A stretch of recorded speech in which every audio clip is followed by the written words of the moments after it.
Bitcoin. You've heard the name, right? You've probably seen the crazy headlines. But what is it really? In this explainer, we're going to cut through all that noise and break down the simple but really powerful ideas behind the world's first digital money, what it is, why it was even created, and how it all actually works. So let's just start with a really powerful question. What if there was a type of money that no government, no company, no single person could control? Just imagine a form of digital cash, a currency that belongs to the internet itself. This is the radical idea right at the heart of Bitcoin. So what is Bitcoin exactly? Well, the original paper called it a peer-to-peer electronic cash system. To put that way more simply, it's like digital cash. You can send it directly to anyone, anywhere on the planet without having to go through a bank or ask for permission. But to really get why Bitcoin was invented, you first have to understand the problem it was trying to solve. I mean, what was so broken about our traditional money that we needed something so completely new? You see, the money we use every day is valuable because a government says it is. But that system has some serious downsides. Governments and central banks can print more of it whenever they want, right? And that can lead to inflation, which makes the money you've saved worth less over time. Plus, sending money overseas can be super slow and cost a ton in fees. Everything relies on trusting these big banks. The creator of Bitcoin thought, you know what, there's gotta be a better way.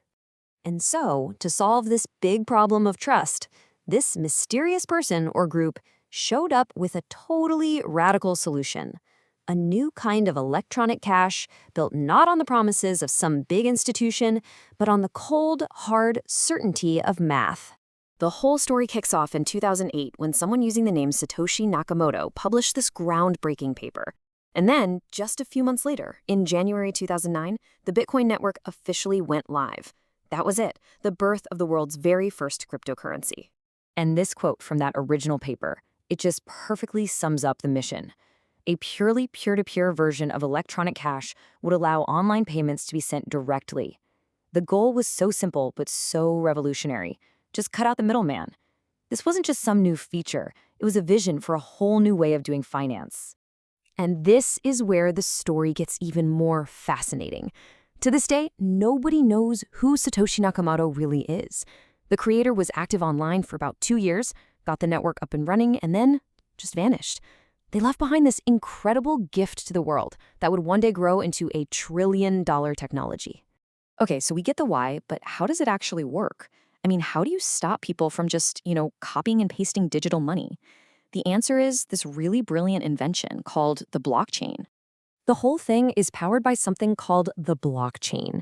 You can think of the blockchain as Bitcoin's official history book. It's a public record of every single transaction that has ever happened.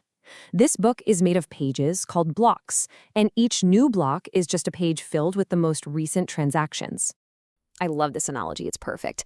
Think of it like a public notebook that everyone can see but nobody can erase.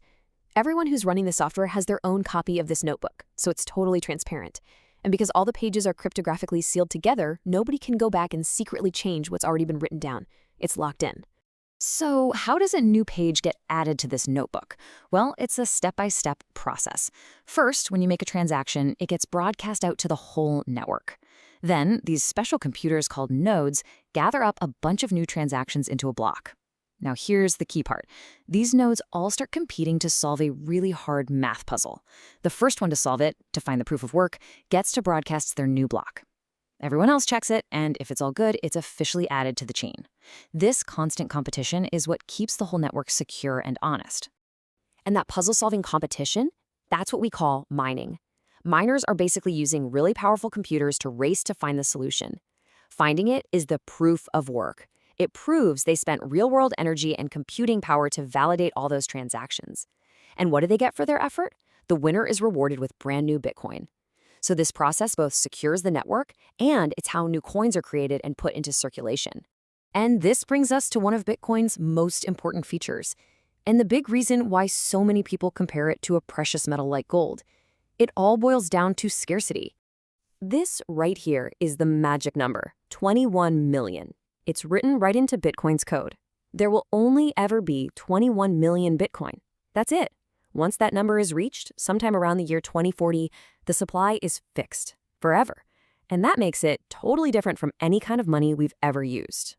And this comparison just lays it all out so clearly. Unlike our traditional money, where the supply can be increased whenever a central bank decides to, Bitcoin's supply is absolutely fixed. It's predictable and it's decentralized.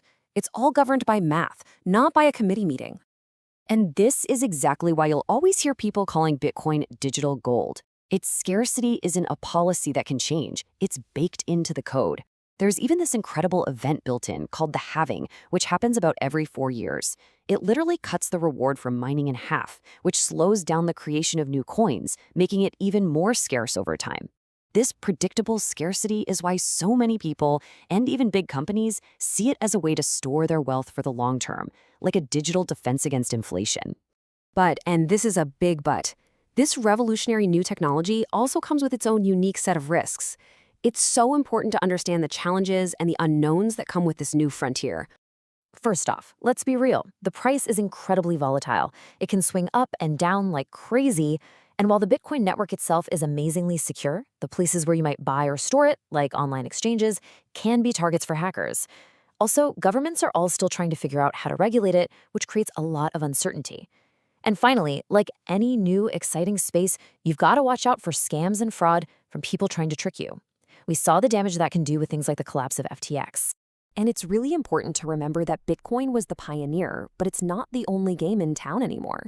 It kicked off this explosion of thousands of other cryptocurrencies. Some, like Ethereum, were actually designed for totally different things, like running decentralized apps. They're trying to be more like a global computer. But Bitcoin has always remained focused on one thing, being pure, decentralized digital money.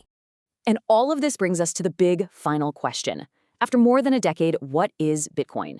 Is it the actual future of money? Is it just digital gold? Or is it one of the most fascinating technological experiments in history? We don't have the final answer yet, but one thing is for sure. It started a global conversation about what money is and what it could be, and that has already changed the world forever.